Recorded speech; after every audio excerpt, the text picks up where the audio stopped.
अस्सलामुअलैकुम, welcome to learners academy. This is Rida Bashir and आज का जो हमारा टॉपिक है वो है causes of mental illness.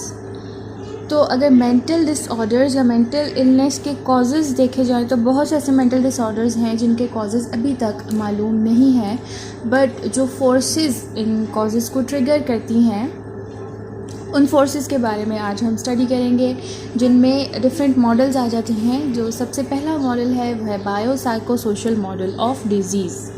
Biopsychosocial model George L Engel ने 1977 में दिया था, जिसके अकॉर्डिंग डिफरेंट ऐसे फैक्टर्स हैं जो इंटरेक्ट करते हैं और फिर वो डिज़ीज़ प्रोड्यूस करते हैं। एंजल के अगर मॉडल को देखा जाए तो इसमें हाइपोथेसिस नहीं है, बल्कि इट्स लाइक अ फ्रेमवर्क जिसके थ्रू एक इंडिविजुअल हेल्थ और डिज़ीज़ को अंडरस्टैंड कर सके। इस मॉडल के अकॉर्डिंग डिफरेंट बायोसाइकोसोशल फैक्टर्स जो हैं वो किसी भी डिज़ीज़ या डिसऑर्डर के कॉजेज़, उसकी मैनिफेस्टेशन या कोर्स में इन्वॉल्व होते हैं। इस पर डिफरेंट रिसर्चेस भी की गई थी जिन्होंने इस मॉडल को सपोर्ट किया था। फॉर एग्ज़ाम्पल एक रिसर्च की गई थी कि जो हार्ट डिज़ीज़ या डायबिटीज़ के पेशेंट्स होते हैं तो बहुत सारी सिचुएशंस में इस डिजीज़ की वजह से वो स्ट्रेस या एंजाइटी शो करते हैं। तो इस तरह से जो बायोलॉजिकल फैक्टर्स हैं वो मेंटल इलनेस को ट्रिगर करते हैं। और जब भी हम मेंटल हेल्थ या मेंटल इलनेस के कॉजेज़ को डिस्कस करते हैं तो उसमें हमें 3 टर्म्स में डिफ्रेंशिएट करना बहुत ज़रूरी होता है, जो कि कोरिलेशन, कॉजेशन एंड कॉन्सिक्वेंसेस में। सबसे पहले आ जाती है कोरिलेशन। तो कोरिलेशन जैसे हमने पहले भी डिस्कस किया था कि दो से ज़्यादा वेरिएबल्स या दो से ज़्यादा इवेंट्स के दरमियान जो एसोसिएशन या लिंकेज होता है उसको हम कहते हैं कोरिलेशन।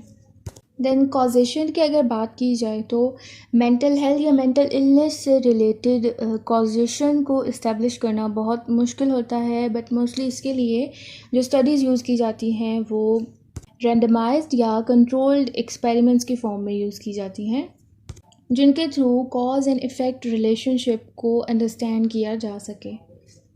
बट इसमें प्रॉब्लम ये आ जाता है कि एक्सपेरिमेंटल रिसर्चेस को ह्यूमंस पे कंडक्ट करना एथिकली, फाइनेंशियली और लॉजिस्टिकली इम्पॉसिबल है। इसके बाद थर्ड टर्म जो आ जाती है वो है consequences, that is outcomes of a disorder. For example अगर ओल्डर पीपल में हम डिप्रेशन के कॉन्सिक्वेंसेस देखें तो उसमें इंक्रीज मॉर्टेलिटी आ जाती है। इसके अलावा सुसाइड और मेडिकल इलनेस आ जाती है। तो ये 3 टर्म्स थी जिनके दरमियान डिफ्रेंशिएट करना ज़रूरी होता है जब भी हम मेंटल इलनेस या मेंटल हेल्थ को डिस्कस करें। इसके बाद अगर मेंटल हेल्थ और मेंटल इलनेस पे बायोलॉजिकल इन्फ्लुएंसेस की बात करें तो बायोलॉजिकल इन्फ्लुएंसेस की डिफरेंट कैटेगरीज हैं, जिनमें जीन्स आ जाते हैं, इन्फेक्शंस आ जाते हैं, physical trauma, nutrition, hormones and toxins आ जाते हैं। बट जीन्स एंड इन्फेक्शंस को अगर देखा जाए तो इनका मेंटल हेल्थ और मेंटल इलनेस पे सबसे ज़्यादा इन्फ्लुएंस होता है। अब अगर बात करें genetics of behaviour in mental illness की, तो चाहे हमारा बिहेवियर नॉर्मल है या अबनॉर्मल, जीन्स हमारे बिहेवियर को इन्फ्लुएंस करते हैं। इसके अलावा जीन्स एनिमल बिहेवियर को भी इन्फ्लुएंस करते हैं।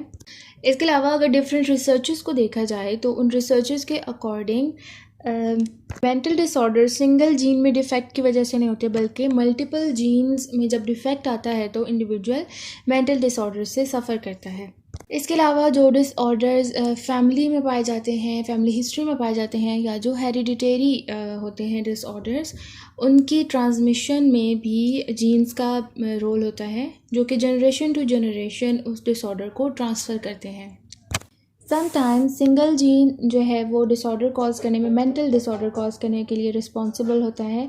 लाइक अगर हंटिंगटन डिजीज़ की एग्जांपल ली जाए तो उसमें जिसमें म्यूटेशन की वजह से डिसऑर्डर कॉज होता है, और म्यूटेशन में सिंगल जीन के सीक्वेंस में अल्टरेशन आ रही होती है। तो इस तरह से समटाइम्स सिंगल जीन भी डिसऑर्डर कॉज करते हैं, और सिंगल जीन की वजह से इंडिविजुअल में जो ट्रेट ट्रांसमिट होते हैं उनको मेंडेलियन ट्रांसमिशन कहा जाता है। नेक्स्ट अगर इन्फेक्शियस इन्फ्लुएंसेस की बात की जाए तो डिफरेंट ऐसे इन्फेक्शियस एजेंट्स होते हैं जो कि हमारे ब्रेन में पेनिट्रेट करके मेंटल डिसऑर्डर्स कॉज करते हैं।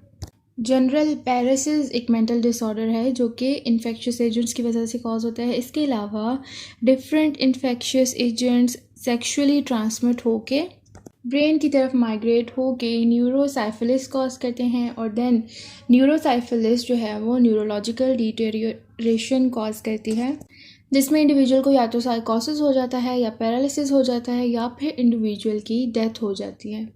इसके अलावा अगर डिमेंशिया को देखा जाए जो कि एक ब्रेन मेंटल डिसऑर्डर है, तो वो भी ह्यूमन इम्यूनोडेफिशिएंसी वायरस के साथ उसके कॉजेज़ एसोसिएटेड हैं।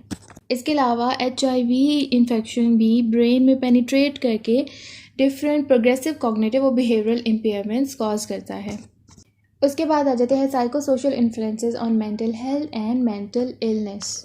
तो अगर साइकोलॉजिकल इन्फ्लुएंसेस को देखा जाए तो उसमें पर्सनैलिटी और जेंडर जो हैं वो प्रोमिनेंट इन्फ्लुएंसेस हैं। इसके अलावा सोशल इन्फ्लुएंसेस में parents, socio economic status, racial, cultural, religious background और इंटरपर्सनल रिलेशनशिप्स आ जाते हैं।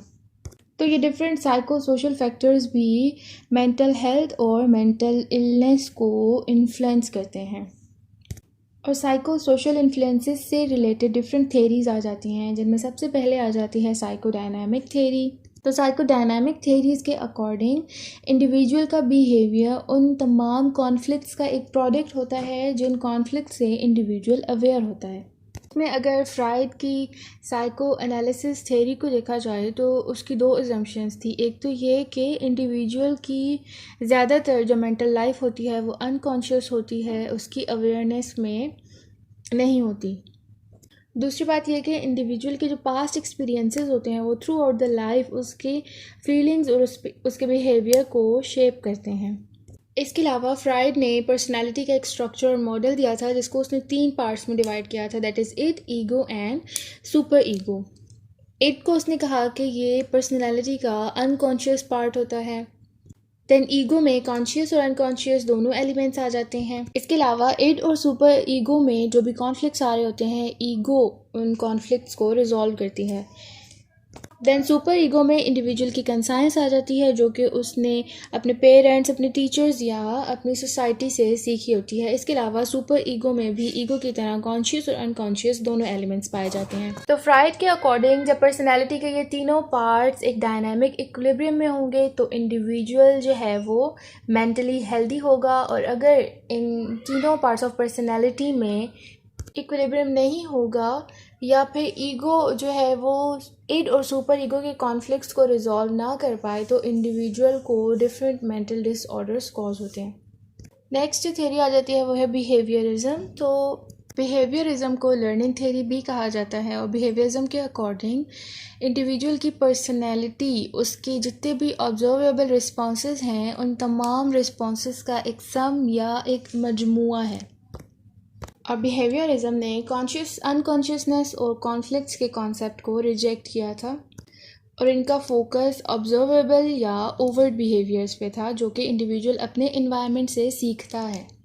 नेक्स्ट इसमें क्लासिकल एंड ऑपरेंट कंडीशनिंग का कॉन्सेप्ट है जो कि हम अपने नेक्स्ट लेक्चर्स में डिस्कस करेंगे। बट बिहेवियरिज्म का जो फोकस था वो यही था कि मेंटल डिसऑर्डर्स जो हैं वो मैल एडेप्टिव बिहेवियर्स की वजह से होते हैं जो कि इंडिविजुअल अपनी सोसाइटी से सीखता है। तो उन बिहेवियर्स को अनलर्न करके, मॉडिफिकेशन के थ्रू उन बिहेवियर्स को अनलर्न करके इंडिविजुअल के मेंटल डिसऑर्डर्स को ख़त्म किया जा सकता है। नेक्स्ट आ जाती है सोशल लर्निंग थ्योरी, जिसको सोशल कॉग्निटिव थ्योरी भी कहा जाता है। सोशल लर्निंग थ्योरी भी बिहेवियरिज्म पे ही बेस्ड है, बट इसमें जिस लर्निंग पे फोकस है वो है observational learning. Observational learning means that selective observation. For example modelling के थ्रू किसी भी स्पेसिफिक इंडिविजुअल के बिहेवियर को ऑब्जर्व करना। सोशल लर्निंग थ्योरी के अकॉर्डिंग एक इंडिविजुअल का अपने एनवायरनमेंट के लिए जो भी व्यू है, जो भी परसेप्शन है या जो भी एक्सपेक्टेशन है वो उस इंडिविजुअल की लर्निंग को अफेक्ट करते हैं। अस्सलाम वालेकुम।